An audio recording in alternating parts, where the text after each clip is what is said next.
Hi everyone, this is Veronica. आज का topic है फॉक्सेस के बारे में, डेजर्ट फॉक्सेस के बारे में, कि उनमें एक बीमारी देखी जा रही है जिसका नाम है मेंज। वो भी जैसलमेर में जो डेजर्ट फॉक्सेस हैं वहाँ पे देखा गया और एक्सपर्ट्स इस चीज़ से काफ़ी परेशान हैं। तो पूरा क्या मसला है इसके बारे में हम जानेंगे। आपकी कोई भी क्वेरी हो आप मुझसे कनेक्ट कर सकते हैं फेसबुक, इंस्टाग्राम या टेलीग्राम पे।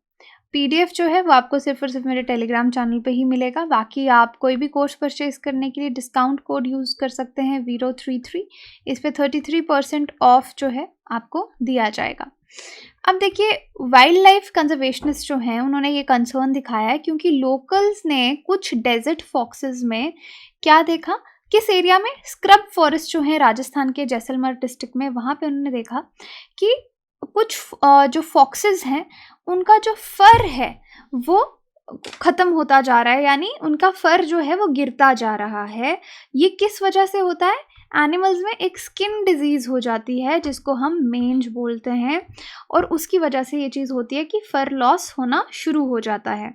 अब जो कंजर्वेशनिस्ट हैं उनका मानना है कि ये बीमारी जो है फैल भी सकती है, बाकी इंडिविजुअल्स को भी हो सकती है अगर जल्द ही कोई स्टेप्स इसको नहीं लिए गए। इन्फेक्टेड फॉरेस्ट जो फॉक्सेस हैं उनको आइसोलेट नहीं किया गया बाकी की पॉपुलेशन से, तो बाकी जानवरों में भी ये बीमारी जो है वो फैल सकती है। ये कंसर्न वो जता रहे हैं। डाउन टू अर्थ में भी आप इसके बारे में डिटेल में पढ़ सकते हैं। पहले थोड़ा सा फॉक्सेस के बारे में इंडिया में देखते हैं कि इंडिया में 3 फॉक्स की जो स्पीशीज़ हैं वो पाई जाती हैं और 3 सब स्पीशीज़, एक Indian fox, Tibetan sand fox और रेड फॉक्स। अब जो रेड फॉक्स है उसके आगे 3 सब स्पीशीज़ हैं। डेजर्ट फॉक्स उसी की सब स्पीशीज़ है, तिब्बतन रेड फॉक्स, फिर कश्मीर रेड फॉक्स।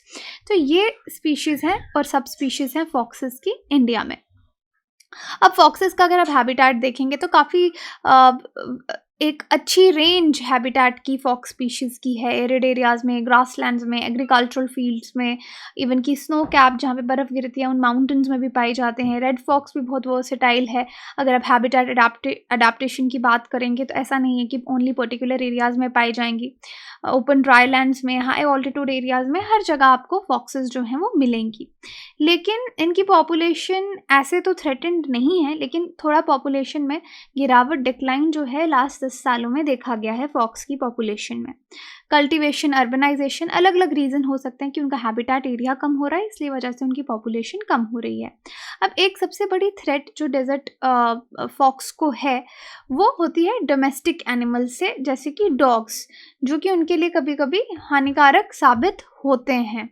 अब फॉक्स का स्टैटिस्टिक्स देखेंगे तो अराउंड 8,331 फॉक्सेस जो हैं, दोनों इंडियन और डेजर्ट फॉक्सेस जो हैं वो राजस्थान स्टेट में पाई जाती हैं। ये सेंसस 2019 में किया गया था और 6,715 टेरिटोरियल एरिया में, 1,616 प्रोटेक्टेड एरियाज़ में और 386 फॉक्सेस जो हैं डेजर्ट नेशनल पार्क डीएनपी में और 317 जैसलमेर के बाहर पाई जाती हैं। ये फॉक्स का स्टेट का स्टैटिस्टिक्स है और ये 2019 वाइल्ड लाइफ सेंसस में किया गया था।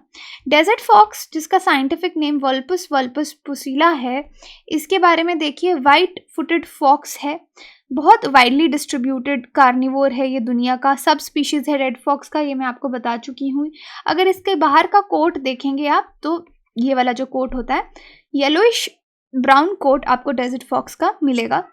और येलोइश ब्राउन क्यों है? क्योंकि डेजर्ट कंडीशन के साथ कैमोफ्लॉज करने के लिए ब्राउन ह्यूज, मतलब हैबिटेट में इसको कैमोफ्लॉज करने में मदद मिलती है। खाने में ये रॉडेंट्स हो गए, छोटे जानवर जो हो गए बोरो करते हैं, उनको हंट करती है फॉक्स। और कॉम्प्लेक्स डेंस में रहती हैं जो अपने ब्रीडिंग सीजन में ये लोग बनाते हैं अपने न्यू बॉर्न्स को प्रोटेक्ट करने के लिए। वाइल्ड लाइफ प्रोटेक्शन एक्ट 1972 के according Indian desert fox schedule 1 species है। Desert national park Tal Chhapar century जो है राजस्थान में, वहाँ पे ये पाए जाते हैं। In fact Gujarat wild life sanctuary जो लिटिल रन ऑफ कच्छ में है, वहाँ पे भी आपको डेजर्ट फॉक्स मिलती है। तो डेजर्ट फॉक्स का ऐसे आप देख सकते हैं कि हाईली अडेप्टेड है। ये येलो रीजन है जहाँ जहाँ ये पाई जाती है। लार्ज ईयर्स होते हैं, रेड कोट होता है, एक्टिव है अर्ली मॉर्निंग्स में और लेट इवनिंग्स में, नॉक्टर्नल भी हो सकती है, ओमनीवोर है। ये इसके कुछ कैरेक्टरिस्टिक्स हैं। अब हम आते हैं मेंज स्किन डिजीज़ पे कि ये स्किन डिजीज़ क्या है। सार्कोप्टिक मेंज ये किस वजह से होता है? सार्कोप्टीज स्कैबाई की वजह से होता है। जब एनिमल को इससे इन्फेक्शन, ये पैरासाइट माइट है, ओके, माइट है जिसका इन्फेक्शन होता है। जब एक जानवर को इस माइट से इन्फेक्शन होती है तो एनिमल खुद को खुजलाने लगता है, स्क्रैच करने लगता है। जब स्क्रैच करता है तो एनिमल की स्किन टूटती है, ब्रेक होती है। फिर ये जो माइट है वहाँ पे अपने एग्स देगा और मल्टीप्लाई करेगा। इस वजह से जो एरिया इन्फेक्टेड है, अगर पहले इतना सा एरिया इन्फेक्टेड था, वहाँ पे और एग्स दिए माइट ने, वो और फैलने लगा, राइट। तो वो एरिया पूरा इन्फेक्टेड हो जाएगा और उस एरिया पे उस जानवर का फर है या हेयर जो भी है वो ग्रो नहीं करेंगे। तो ये मेंज स्किन डिजीज़ जो है वो देखी जा रही है। देखिए इस तरह से ये इन्फेक्टेड एरिया है, इतने से शुरू हुआ, यहाँ पे एनिमल ने खुजलाया, फिर ये बढ़ता जाएगा पैचेस, तो पूरी बॉडी में उनके फैल जाएगा। अब अगर आप देखें मेंज डेजर्ट फॉक्सेस में बहुत बड़ी प्रॉब्लम नहीं है, क्योंकि कुछ केसेस हमको देखने को मिल रहे हैं आउटब्रेक के। लेकिन ये जो पैरासिटिक माइट है ये मैनेज कर रहा है कि ये कहाँ रह रहा है, हेयर फॉलिकल्स में। जानवर के जो हेयर फॉलिकल्स हैं उसमें रह रहा है और इरिटेशन, इचिंग कॉज कर रहा है। बेसिकली ये काफ़ी कंटेजियस स्किन डिजीज़ भी है जो बाकी वाइल्ड, डोमेस्टिक और फार्म एनिमल्स को इन्फेक्ट कर सकती है। इस चीज़ से हम इनकार नहीं कर सकते।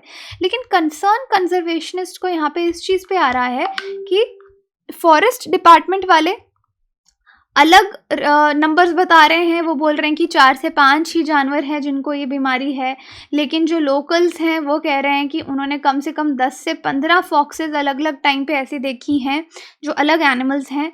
वो नंबर ज़्यादा बता रहे हैं जिसको इन्फेक्शन हो रखी है। तो यहाँ पे कॉन्ट्रडिक्शन है। अगर इस कंसर्न को सीरियसली नहीं लिया जाएगा तो ये ज़्यादा भी हो सकता है, ये डिज़ीज़ स्प्रेड भी कर सकती है एक इंडिविजुअल से दूसरे में। और ये लोकल्स का मानना है कि 8 to 10 या 10 to 15 वो ऑलमोस्ट हर साल देख रहे हैं कि ये इंक्रीज़ हो रहा है नंबर फॉक्सेस में जिनमें ये बीमारी है। अगर इंक्रीज़ हो रहा है इसका मतलब जो बीमारी है वो स्प्रेड कर रही है, फैल रही है, पूरी बॉडी में उनके फैल रही है, क्योंकि एनिमल्स पूरा दिन खुजलाते रहते हैं।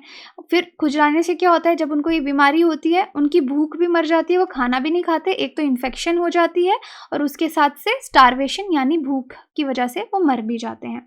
अब कुछ जगह ये अंदाज़ा लगाया जाता है कि कुछ एनिमल्स, कैमल्स जो थे उनकी डेथ हुई थी जिनको ये बीमारी थी, उनके टच में ये फॉक्सेस आई होंगी और वहाँ से उनको ये डिजीज़ हुई होगी। लेकिन कुछ कॉन्ट्राडिक्टरी जो स्टेटमेंट्स आ रही हैं वो कह रहे हैं कि कैमल से फॉक्स में हुई है या फॉक्स से कैमल में हुई है, इसके बारे में कोई पुख्ता सबूत नहीं है। अदर वे राउंड भी हो सकता है। दूसरी एक चीज़ जो यहाँ पे देखी गई वो ये है कि जो फॉक्सेस विलेजेस के पास हैं उनको ये बीमारी देखी गई। तो अगर ये विलेजेस के पास आई थी फिर किस वजह से इनको हुई, हो सकता है किसी डॉग या ऐसे एनिमल के टच में आने से हुई हो। तो कोई भी इसके बारे में क्लियर नहीं है। अब कैमल्स जो ग्रेज करते हैं वो भी सेम एरिया में ग्रेज करते हैं कि जो आपका खेजड़ी या बेर के ट्रीज़ हैं, फॉक्सेस भी उसी एरिया में घूमती हैं। तो हो सकता है उस तरीके से ये फैला हो या स्ट्रे डॉग से फैला हो, तो इसके बारे में कुछ भी नहीं पता है। अब जैसे कंसर्न कंजर्वेशनिस्ट का ये है, फॉरेस्ट डिपार्टमेंट ने एक बार तो ये सजेस्ट किया कि हम ठीक है पानी में दवाई मिला देते हैं, जहाँ पे फॉक्सेस पीती हैं वो पानी पिएंगी तो उससे ठीक हो जाएंगी। एक एक इंडिविजुअल फॉक्स को पकड़ के ट्रीटमेंट देना इज़ नॉट पॉसिबल, राइट। लेकिन यहाँ पे फिर बाकी कॉन्ट्राडिक्टरी स्टेटमेंट ये आती है, अगर आप पानी में मिलाओगे तो बाकी के जानवर भी तो वहीं से पानी पीते हैं। अगर किसी ने ज़्यादा पानी पी लिया, ओवरडोज हो गया, जिसको ये मेडिसिन नहीं चाहिए, तो भी खतरा है। तो कोई भी इसका समाधान जो है वो नहीं निकल पा रहा। कुछ लोगों का मानना है कि नेचर में ये बीमारी खुद ही सेल्फ लिमिटिंग है, खुद ही ठीक हो जाती है और इससे एनिमल्स की डेथ नहीं होती। तो यहाँ पे आप देख सकते हैं कि मेडिसिन मिलाने का दिया गया, लेकिन फिर उसको भी कॉन्ट्राडिक्ट किया कि ओवरडोज हो सकती है बाकी एनिमल्स को। तो इस तरह से कंजर्वेशनिस्ट यही कंसर्न्स दिखा रहे हैं कि कुछ ना कुछ स्टेप्स लिए जाएं ताकि इन एनिमल्स को आइसोलेट किया जाए चाहे, और फिर ट्रीटमेंट दी जाए, आइडेंटिफाई किया जाए क्या नंबर है जिनको ये बीमारी है, ताकि बीमारी स्प्रेड ना हो। क्वेश्चन है आपके लिए, which of the following species are recognised as endangered species in India? Himalayan brown bear, lion tail macaque, desert fox, wild Asiatic buffalo. Comment section में मुझे बता सकते हैं, टेलीग्राम में पार्टिसिपेट करके पोल में आप आंसर जान सकते हैं। बाकी कोर्सेज की जानकारी के लिए you can visit our website और एप्लीकेशन कोर्सेज EMI पे भी अवेलेबल हैं। Thank you so much.